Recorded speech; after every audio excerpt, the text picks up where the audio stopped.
everyone, it's Libby B and welcome back to my channel. Thank you so much for tuning in. I'm coming to you guys today to talk a little bit about why I decided to cut my hair and I guess do the big chop. I did the big chop about a month ago and I've been trying to get to this video for the longest because I just wanted to get it out. That's the first thing everyone usually asks you when you do decide to cut off all your hair. Like, well, why did you do it? Was it because your hair wasn't healthy? Was it because you just wanted a new look? So I'm coming to you guys to tell you the answer to that question. And also, I just got my hair cut yesterday, so I'm looking fresh, looking good. Like my barber, he's in London. I don't want this video to be too long, so I'm gonna just go ahead and get right into it.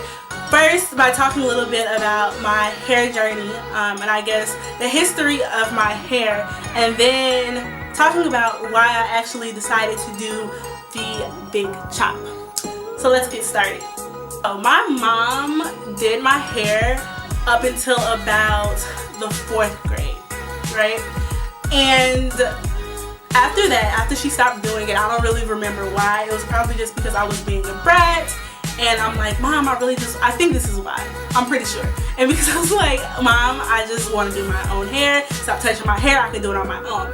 After that, my hair broke all off. Like, overnight. My hair was like gone. And I just remember my mom and my grandmother always being so pressed about it. Like, what happened to my baby's hair? What happened? It's like, Mom, probably because you stopped doing it. I mean, I was being a brat, so that's what I get, but I wasn't as pressed as them, and it was just always confused me why they cared so much about the length of my hair, right? So that kind of bothered me a little bit because it was just a conversation that we had all day. Did you cut your hair? Did you let somebody play in your hair? Like, what's going on?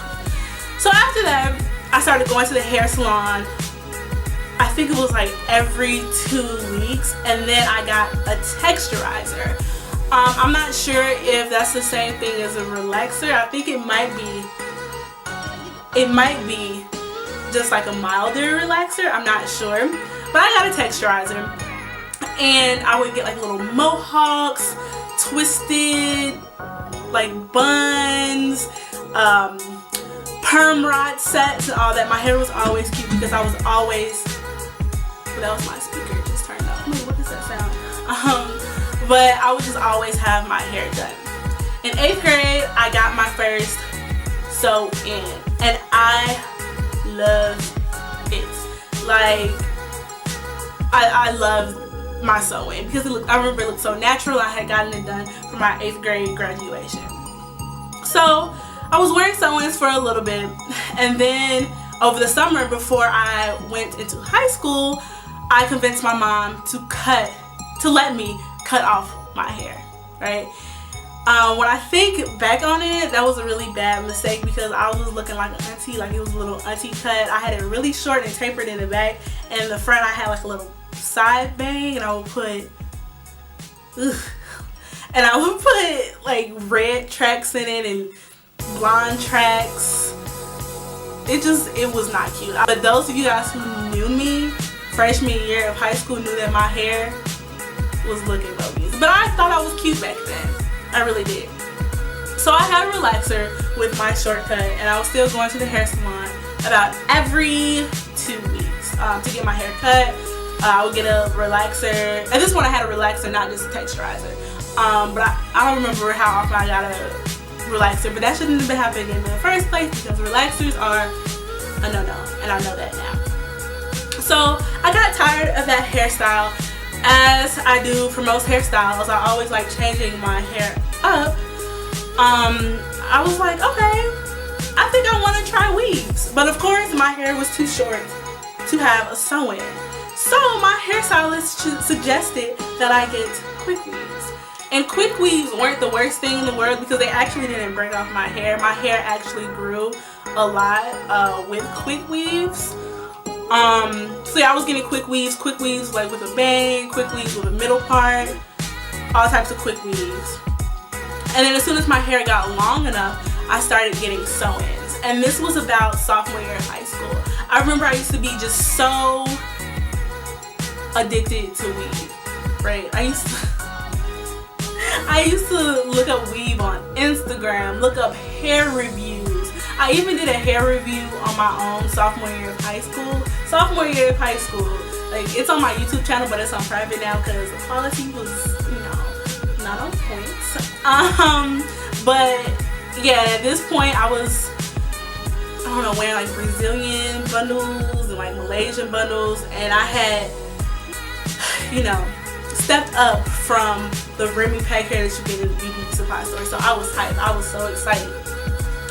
So I was wearing sew-ins, and then I never wore my natural hair. I think I might have worn my natural hair once in high school, but I was just not feeling my natural hair at that point. Like, it had grown to about like my shoulders, but I just actually didn't even know how to do my hair. Like, I didn't know how to do a twist out. I didn't know how to do a wash and go. I didn't know that you had to put conditioner in your hair after you washed it. Like, I never did my hair before, so I didn't know these things. So I didn't like the way my natural hair would look when I did it.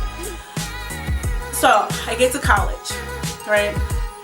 And I feel like everyone who was around me was wearing their natural hair. And I'm like, okay, that's cute. So for the first couple of months of college, I was wearing weaves, and then I tried to do the whole natural hair thing, right? I was excited. Oh, I'm about to be part of this natural hair movement. You know, I'm about to go out and spend all this money on deep conditioners and leave-in conditioners and, I don't know, just shampoo catered towards African American hair or black hair. And that was just a lot of money. And my hair, I would do twist outs, flexi rods and all that, but my hair just never came out how I thought it should, right? So then I discovered wigs. Wigs were the best thing that ever happened to me, because I started to realize the importance of actually like taking care of your hair under your sew-in or your wig, like taking out your braids, right? And like washing your hair and conditioning and getting it trimmed. And wigs allowed me to do that very easily while like I was in college, because I go to a school that's in like not the middle of nowhere, but there aren't that many black stylists or people who cater to black hair where I go to school. So I wanted to start doing something that was more convenient and something that I had a little bit of more control over. So yeah, I started wearing wigs, and that was fine, but then I got tired of that. So I started doing the natural hair thing again, and I would experiment with like buns, updos, but my hair was still breaking off. So I'm just like, you know, I can't win.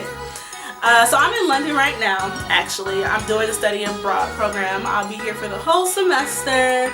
And before I got here, not the first thing I thought, but one of the things that I thought was, who's going to do my hair? Like, and I shouldn't have actually been worried about that, because there are so many stylists who cater to black hair here, because there is such a large black population in London. I didn't need to worry about that, but I was stressed out, right? So I was wearing a wig before I got to London, and about 2 weeks after I arrived, I was like, no, I'm about to just cut off all of my hair. And when I tell you that was one of the best decisions that I had ever made in my life, wow. Like, I did not tell anyone what I was going to do. I told maybe like 2 people, but that was it, because I didn't want anyone influencing my decision. Like, I didn't want anyone to try to persuade me to keep all of my hair, because people would see my natural hair, but people were like, oh, your hair looks so healthy. Like, how did you do that? How did you, you know, did you do a twist out? What did you do? People would ask me about my natural hair, and I'm like, no, this is dry, this is unhealthy. I knew that my hair was not healthy, right? So yeah, I cut off my hair, and I feel better than ever. Why did I do it? I mean, my hair has just always been something that caused me a lot of stress and anxiety. Like, from having to pay to get my hair done. I've had a couple of good hairstylists, especially back in Chicago, but it's just always a hassle to make an appointment. Everyone that I want to go to is always booked. It's so much money, it takes so much time, and it was just really annoying me. And I feel like when I would do my natural hair, like, it would just always break off. And yeah, that's probably due to the fact that I had never done my natural hair before, and it's a trial. I know that it's a trial and error process, and it takes time to get to know your hair and know the products that are best for it and what works for you. But it was just taking too long for me. So yeah, I cut off my hair. I feel better than ever. I feel beautiful. I feel feminine. And I'm just excited to try all of the cuts and styles that I can do with short hair. Will I grow my hair back out? I'm not too sure about that. Yeah, I'm not too sure. It depends on what I feel like doing. I do want it to be long enough so I can, you know, get a sew-in maybe one day, or like I really like buns, and like maybe one day I want to do a bun again, or get like box braids. But this is just so convenient, and it is hair. It will grow back. And I've never been the type of person who thought of my hair as my crown and glory anyway. I was never that attached to my hair, and that's because I know it's basically just dead stuff that's on your head that will grow back eventually. So yeah, that is why I cut my hair. I'm loving it. I hope you enjoyed this video. Please like, comment, and subscribe. Thank you so much for watching, and stay tuned for more videos. Bye!